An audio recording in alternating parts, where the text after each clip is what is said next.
ठीक है, तो यहां पर क्या किया जा सकता है, देखो ये एक प्लेट है A/3 एरिया की, उनके बीच में एक स्लैब रखी है पूरी तरह से। ऐसे ही नीचे वाली प्लेट ले लो 2A/3 एरिया की, उनके बीच में भी एक स्लैब रखी है, राइट। ये दो कैपेसिटर हो गए, एक ऊपर वाला कैपेसिटर इसको मैं 1 कह रहा हूं, इसको 2 नीचे वाला, ठीक है। दोनों कैपेसिटर के बीच में किस तरह का कॉम्बिनेशन है, सीरीज या पैरेलल? तो आप देखो ये दोनों प्लेट एक दूसरे से जुड़ी है, मतलब सेम पोटेंशियल, ये भी जुड़ी है मतलब सेम पोटेंशियल, तो पोटेंशियल डिफरेंस दोनों का सेम है, दैट मीन्स ये पैरेलल कॉम्बिनेशन है कैपेसिटर्स C1 और C2। क्या हो जाएगा C1 epsilon naught A/3 area A/3 by D, कब होता है फ्री स्पेस में, लेकिन पूरा डाइलेक्ट्रिक से भरा है, K से मल्टीप्लाई कर दो। ऐसे ही नीचे वाले के लिए epsilon not 2A/3 by D, कब, जब पूरा फ्री स्पेस होता, डाइलेक्ट्रिक से भरा है तो 2K से मल्टीप्लाई कर दो, तो वहां का कांस्टेंट। नाउ क्या हो जाएगा ये,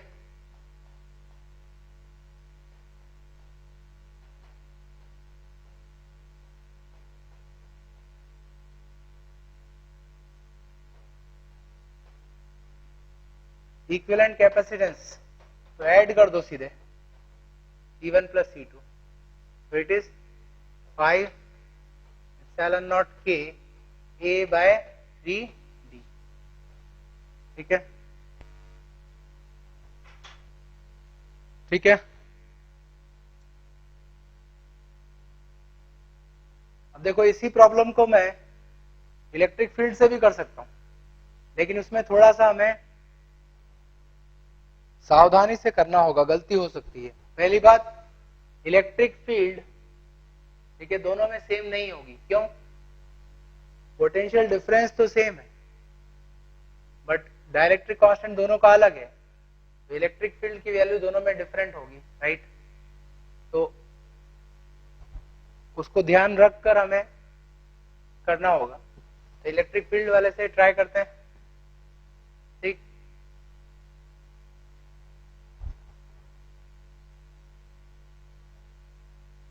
समझना, इन दो पॉइंट के बीच में कैपेसिटेंस निकालना है, आपने इसको Q चार्ज दिया दोनों प्लेट, प्लस Q और माइनस Q,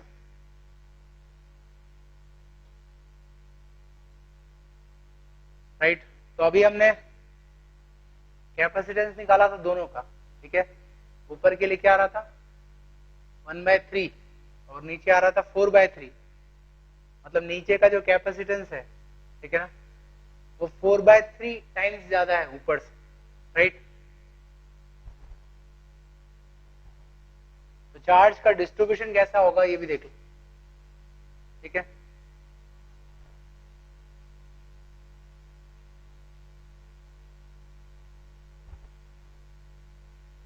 तो एक और बात समझो,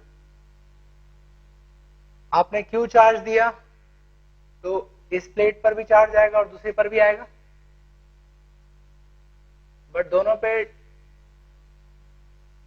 जो डिस्ट्रीब्यूशन होगा वो सेम नहीं होगा। देखो पोटेंशियल डिफरेंस दोनों के बीच में सेम, ऊपर वाले में भी पोटेंशियल डिफरेंस V, नीचे में भी V। इलेक्ट्रिक फील्ड क्या होगा, सेपरेशन D दोनों, ठीक है। तो यूनिफॉर्म इलेक्ट्रिक फील्ड में पोटेंशियल डिफरेंस होता है E इंटू डी, तो E हो गया V/D, V potential difference, potential difference दोनों का सेम, राइट। D सेपरेशन भी सेम, इसका मतलब क्या हुआ, इसका मतलब ये हुआ है कि दोनों में इलेक्ट्रिक फील्ड सेम होना चाहिए। अगर इलेक्ट्रिक फील्ड दोनों में सेम रहा तो फिर ये कैसे, इसको कैसे एकोमोडेट करेंगे कि इसमें 2K डाइलेक्ट्रिक कांस्टेंट, इसमें K, जबकि हमने पढ़ा है कि डाइलेक्ट्रिक कांस्टेंट ज्यादा होगा तो फील्ड कम होगा, इसका मतलब ये ही हुआ कि जब आप इसको चार्ज दोगे बाहर से तो चार्ज का इक्वल डिस्ट्रीब्यूशन नहीं होगा, ठीक है।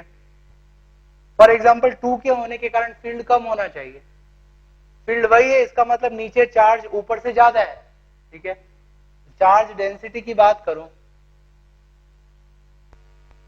तो यहां पर चार्ज डेंसिटी ऊपर से जस्ट डबल होनी चाहिए,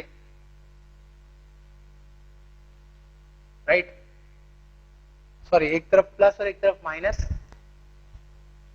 तो चार्ज डेंसिटी नीचे वाले सेक्शन में जस्ट डबल होनी चाहिए, ठीक है।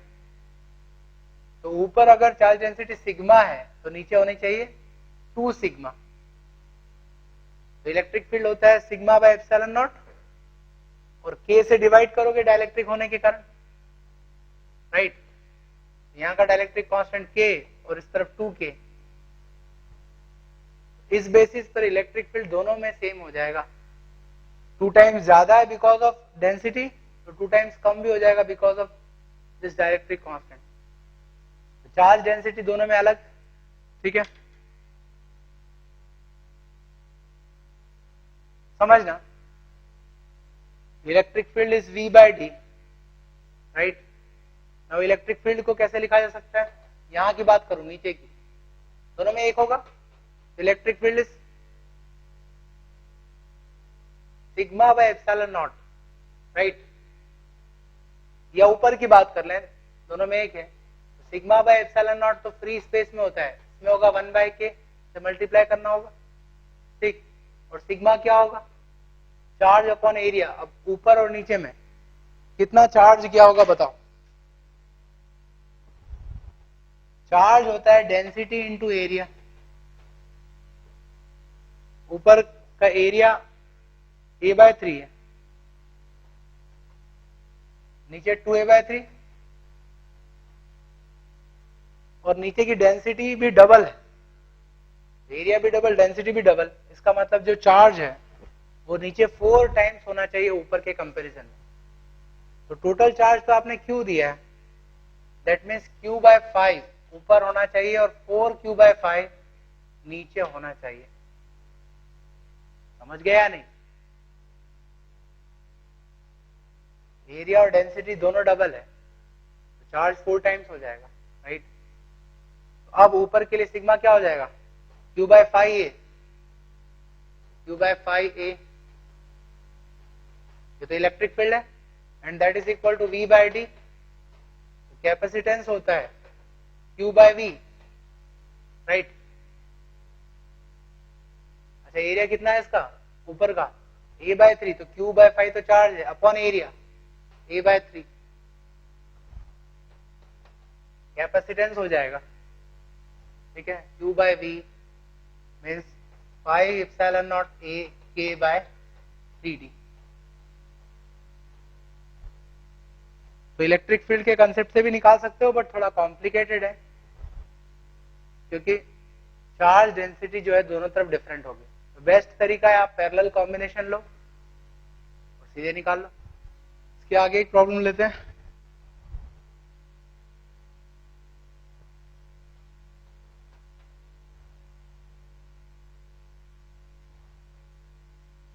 कंडक्टिंग स्फीयर है, inner radius A, outer radius B, concentric conducting sphere, और इनके बीच के स्पेस को के कांस्टेंट के डाइलेक्ट्रिक से हमने फिल कर दिया, ठीक है। तो इक्विवेलेंट कैपेसिटेंस निकालना है, ठीक है ना। ये अंदर वाला पॉइंट है और ये बाहर वाला, 2 पॉइंट के बीच में कंडक्टिंग स्फीयर, 2 कंडक्टिंग स्फीयर है, बीच में डाइलेक्ट्रिक है। इक्विवेलेंट कैपेसिटेंस निकालो। देखो बहुत आसान है। कंडक्टिंग प्लेट, कंडक्टिंग स्फीयर के बीच में पूरा मीडियम सेम डाइलेक्ट्रिक का है। जब हम पोटेंशियल डिफरेंस निकालते हैं तो इलेक्ट्रिक फील्ड को इंटीग्रेट करते हैं। इलेक्ट्रिक फील्ड अंदर E बाय के हो जाएगा, जो ओरिजिनल फील्ड होता है उसका के टाइम्स कम हो जाएगा, जिसके कारण कैपेसिटेंस के टाइम्स ज्यादा आ जाएगा। याद करो, whenever space between plates of capacitor are completely filled with a uniform dielectric, in that case capacitance increases by k times बढ़ जाएगा, राइट। तो नॉर्मल कैपेसिटेंस क्या होता है, एक कंडक्टिंग कॉन्सेंट्रिक कंडक्टिंग स्फीयर्स हैं, स्फेरिकल कैपेसिटर में कैपेसिटेंस क्या होता है, हमने निकाला था 4 pi epsilon naught A B by B minus A, ये कैपेसिटेंस है। अब के टाइम्स ज्यादा हो जाएगा, ठीक है ना, कैपेसिटेंस के टाइम्स बढ़ जाएगा, ये इक्विवेलेंट कैपेसिटेंस। पूरी स्पेस अगर फिल कर देते हैं यूनिफॉर्म डाइलेक्ट्रिक से, कैपेसिटेंस के टाइम्स बढ़ जाएगा।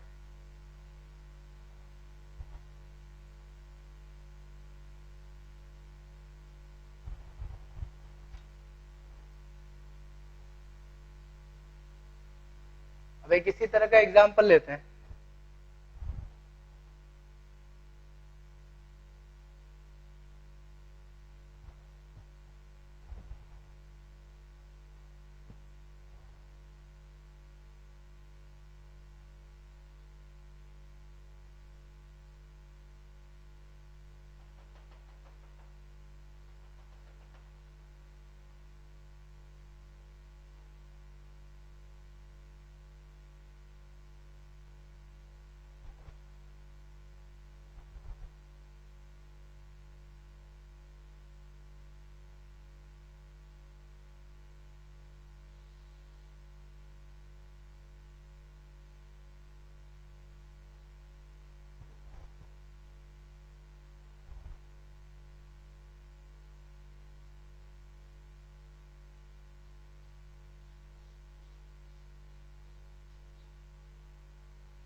तो देखो, दो कॉन्सेंट्रिक कंडक्टिंग स्फीयर्स हैं,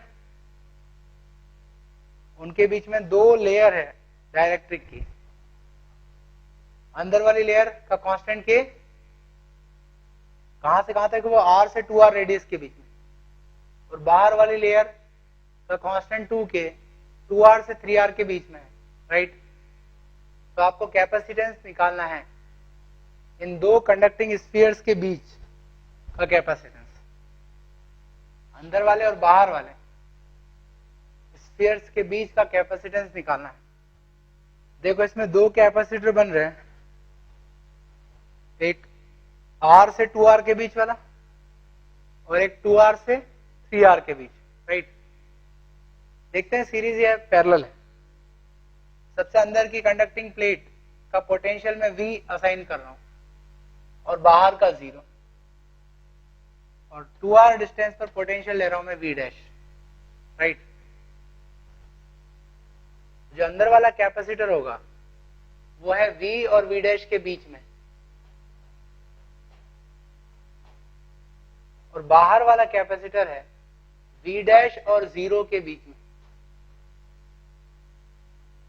मतलब इन दो पॉइंट्स के बीच में, ठीक है। दोनों कैपेसिटर सीरीज में है, सीरीज कॉम्बिनेशन है।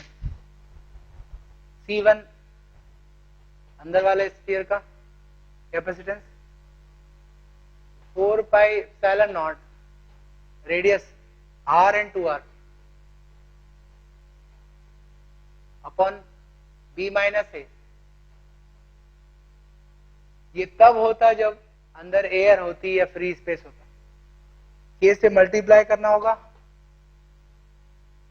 क्योंकि पूरा स्पेस जो है वो k से फिल है। फिर बाहर वाले के लिए ऐसे करेंगे, तो सिंप्लीफाई करो,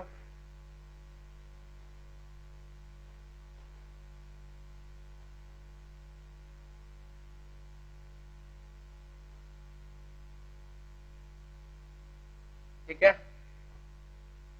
C2 तो 4 पाई एप्सिलॉन नॉट कहां से कहां तक है 2R से 3 A B by V minus A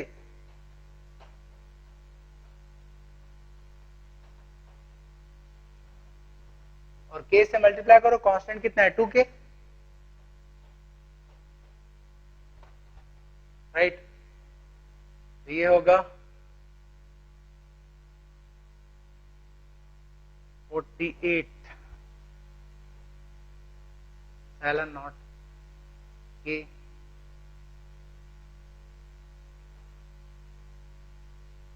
r ठीक है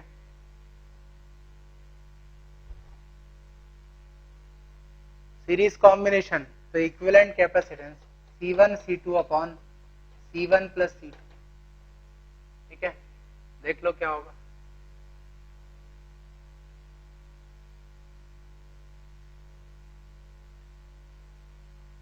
तो 48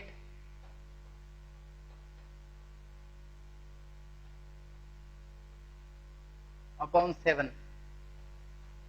5 ln नॉट के आर ये इक्विवेलेंट कैपेसिटेंस होगा ठीक है तो अगर डाइलेक्ट्रिक फिल करेंगे तो कैपेसिटेंस कैसे निकाला जाता है